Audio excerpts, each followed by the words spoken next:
Hello friends, this is Manoj Sharma. You are welcome to my YouTube channel English Metamorphosis. Friends, we are discuss to M.H. Abraham literary terms book practice set number 19। दोस्तों, हमने फिर पुनः जो है M.H. Abraham practice series का practice set 19 लेकर आए हैं दोस्तों। और पुनः हमने फिर से M.H. अब्राहम बुक को कंटिन्यू की है।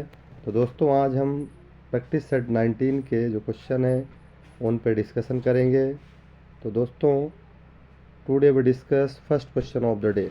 दोस्तों, पहला क्वेश्चन है क्या है हमारा? Roman a clef French for.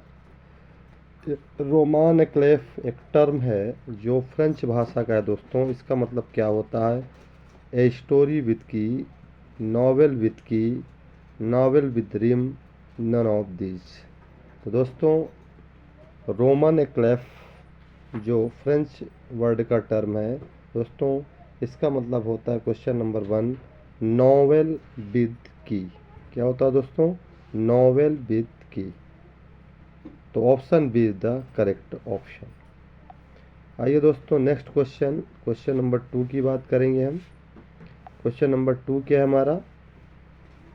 Question number 2 है the literary art of diminishing और derogating a subject by making it ridiculous and evoking toward it attitudes of amusement, contempt, scorn or indignation can be described as। दोस्तों, क्या बोलते हैं इसको? Satire बोलते हैं, irony बोलते हैं, पैथोस बोलते हैं कि पैरोडी बोलते हैं। तो दोस्तों, इन 4 ऑप्शन में कौन सा करेक्ट ऑप्शन होगा दोस्तों, उसकी हम बात करते हैं। क्या the literary art of diminishing और derogating subject by making it ridiculous and evoking toward it attitudes of amusement, contempt, scorn और indignation can be described as. तो दोस्तों, ये हमारा क्या होता है? सटायर। क्या होता है दोस्तों? सटायर होता है। आइए दोस्तों, हम नेक्स्ट क्वेश्चन की बात करते हैं, क्वेश्चन नंबर 3 की। क्वेश्चन नंबर 3 क्या है दोस्तों? सैमुअल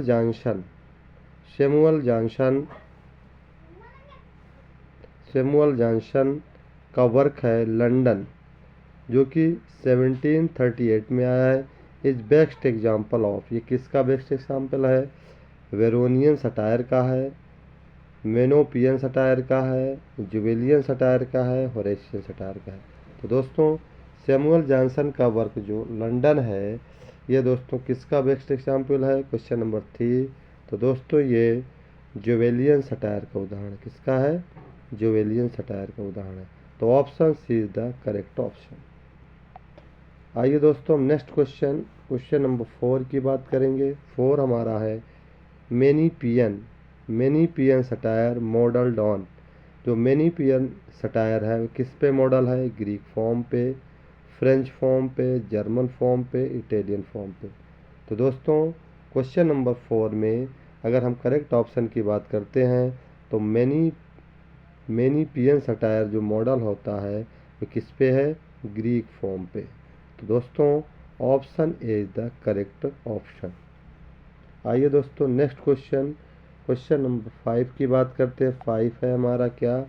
ग्रीक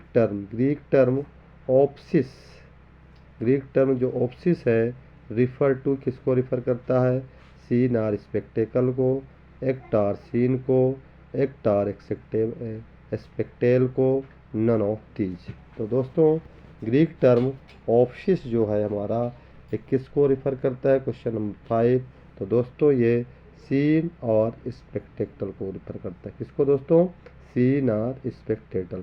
तो option A is the correct option दोस्तों। क्या है हमारा करेक्ट ऑप्शन? सीन और spectacle. Option A is the correct option. आइए दोस्तों, नेक्स्ट क्वेश्चन नंबर 6 की बात करते हैं। 6 हमारा क्या है? The French mise en scene means mise and scenes ये फ्रेंच भाषा का टर्म है। क्या मिस एंड सीन क्या है? प्लेसिंग ऑफ सीन होता है, प्लेसिंग ऑफ स्टेज होता है, प्लेसिंग ऑफ एक्ट होता है, प्लेसिंग ऑफ स्टोरी होता है। तो दोस्तों क्वेश्चन नंबर सी के हम करेक्ट ऑप्शन की बात करते हैं, mise and scene question number 6। तो इसका मतलब होता है placing of stage. Option B is the correct option. दोस्तों कौन सा ऑप्शन करेक्ट है हमारा? B is the correct option, placing of stage. Option B is the correct option. दोस्तों क्वेश्चन नंबर 7 की बात करते हैं। हाँ दोस्तों क्वेश्चन नंबर 7 की बात करते हैं। क्वेश्चन नंबर हमारा 7 क्या है? डेकोर। डेकोर क्या होता है दोस्तों? डेकोर का मतलब क्या होता है? डेकोर क्या होती है? सेटिंग होती है, फिटिंग होती है, स्लोथ होता है कि डिजेक्शन होता है। इन 4 ऑप्शन में दोस्तों करेक्ट ऑप्शन की हम बात करें तो डेकोर क्या होता है दोस्तों? एक प्रकार की क्या होती है? Setting. Decor is a setting. तो option A is the correct option. दोस्तों आइए दोस्तों नेक्स्ट क्वेश्चन नंबर 8 की बात करते हैं। क्वेश्चन नंबर 8 है हमारा, a preliminary narrative within which one or more of the character proceeds to tell a series of short narratives is. A preliminary narrative कह रहा within which one or more of the characters proceeds to tell a series of short narratives is. क्या होता है दोस्तों? Frame story होती है, short story होती है, एनेक्डोट होता है, नन ऑफ दीज होता है। दोस्तों क्वेश्चन नंबर 8 की अगर हम करेक्ट ऑप्शन की बात करें तो ये क्या कहलाता है? Frame story. क्या कहलाता है दोस्तों? Frame story. यानी option A is the correct option. दोस्तों आइए क्वेश्चन नंबर 9 की बात करते हैं। क्वेश्चन नंबर का राइम हमारा क्या है? The rhyme scheme of Spenserian sonnet. Spenserian sonnet की राइम स्कीम क्या होती है? पहला ऑप्शन है A B B C D E ये है। दूसरा ऑप्शन है A B C D E F होती है। तीसरा ऑप्शन है A B C D E F D ये होती है। चौथा ऑप्शन है A B C D E F D की चौथा ऑप्शन है। तो दोस्तों इन 4 में अगर हम करेक्ट ऑप्शन की बात करते हैं the rhyme scheme of Spenserian sonnet, तो दोस्तों क्या होती है? A B C D E. तो option A is the correct option. कौन सा ऑप्शन करेक्ट है दोस्तों हमारा? A is the correct option. क्या? A B C D E. तो option A is the correct option. आइए दोस्तों नेक्स्ट क्वेश्चन नंबर 10 की बात करते हैं हम। क्वेश्चन नंबर 10 क्या है दोस्तों? Holy Sonnets written early in the 17th century. Holy Sonnet है दोस्तों, वो कब लिखी गई थी? Early in 17th century. किसके द्वारा?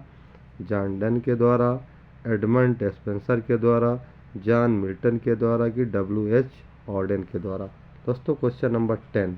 तो दोस्तों जो होली सोनेट्स जो लिखी गई थी अर्ली 17th सेंचुरी में, वो लिखने वाले कौन थे? John Donne. यानी option A is the correct option. दोस्तों कौन थे? John Donne. कौन थे दोस्तों? John Donne. Option A is the correct option. दोस्तों आइए दोस्तों नेक्स्ट क्वेश्चन नंबर 11 की बात करते हैं। 11 क्या है हमारा? A short formal stanza. एक शॉर्ट फॉर्मल स्टेंजा है which is appended to a poem by the way of conclusion. दोस्तों इसको क्या कहते हैं? एन इनोवे कहते हैं, एक काइंटो कहते हैं, गल कहते हैं, या नन ऑफ दीज है। तो दोस्तों a short formal stanza which is appended to a poem by the way of conclusion. तो दोस्तों ये क्या होता? An envoi. तो option A is the correct option. क्या करेक्ट हुआ दोस्तों हमारा? Option A, an envoi. Option A is the correct option. आइए दोस्तों नेक्स्ट क्वेश्चन नंबर 12 की बात करते हैं। क्वेश्चन नंबर 12 हमारा क्या है? फ्रेज। एक फ्रेज है stream of consciousness used by William James in his work. जो फ्रेज है स्ट्रीम ऑफ कॉन्शियसनेस, ये विलियम जेम्स के द्वारा यूज किया गया था किस वर्क में दोस्तों बात कर रहा है। पहला ऑप्शन है पोर्ट्रेट ऑफ लेडी है, प्रिंसिपल्स ऑफ साइकोलॉजी है, the varieties of religious experience है, नन ऑफ दीज है।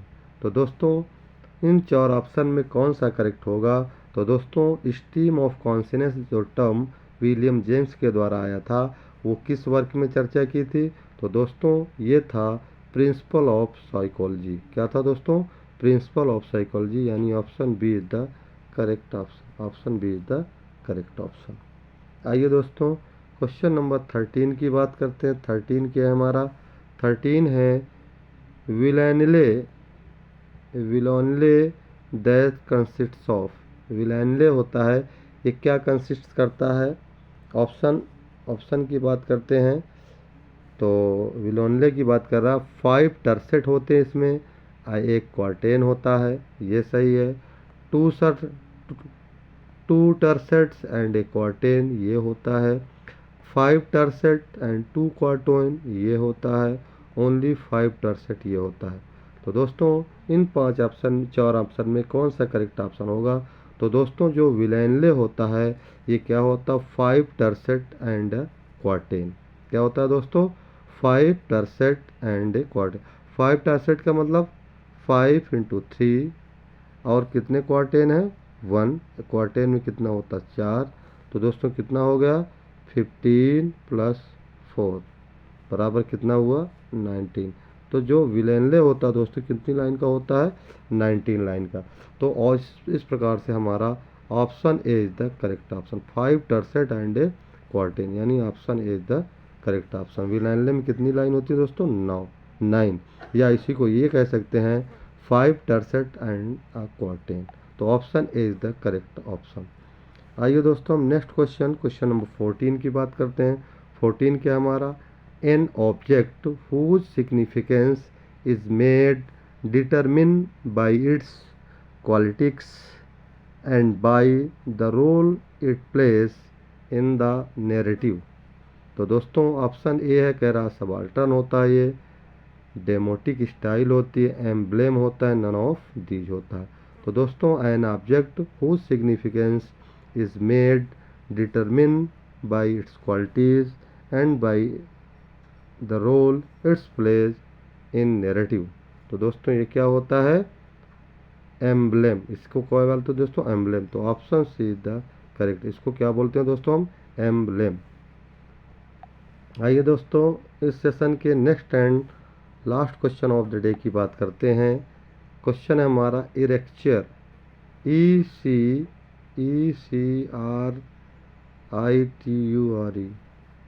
क्या है दोस्तों इरेक्चर। इरेक्चर इज क्या होता है, कॉपिंग करना होता है, राइटिंग होती है, मेकिंग होता है, या बोथ ए एंड बी। तो दोस्तों जो इरेक्चर टर्म हमारा होता है इसका मतलब होता है राइटिंग। तो option B is the correct option. तो दोस्तों आज हमारे सेशन के 15 क्वेश्चन कंप्लीट हुए। आई होप वीडियो आपको पसंद आया होगा दोस्तों। Question exam point of view से अति महत्वपूर्ण है दोस्तों। यदि मेरे वीडियो आपको पसंद आया हो, क्वेश्चन अच्छे लगे हो, तो please like share and subscribe to my channel English Metamorphosis. दोस्तों नेक्स्ट डे फिर हम दूसरे वीडियो के साथ आएंगे। तब तक के लिए दोस्तों नमस्कार, राम राम।